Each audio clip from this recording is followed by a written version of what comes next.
प्रदेश में आज से खरीफ विपणन वर्ष 2021-22 के लिए समर्थन मूल्य पर धान की खरीदी शुरू हो गई है।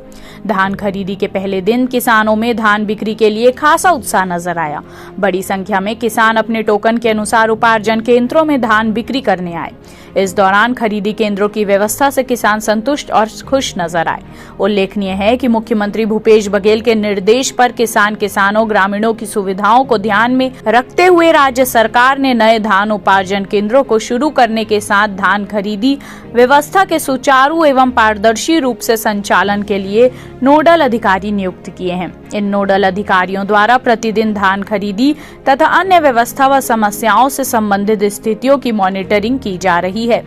बालोद के धान उपार्जन केंद्र औरा भाटा से देउर तराई धान बेचने आए किसान मुरलीधर सिन्हा पिता लोचन राम मुरलीधर द्वारा 48 क्विंटल धान का विक्रय किया। उन्होंने बताया कि सोसाइटी में किसानों के लिए बहुत बढ़िया व्यवस्था की गई है। यहाँ किसानों को किसी भी प्रकार की दिक्कत नहीं है।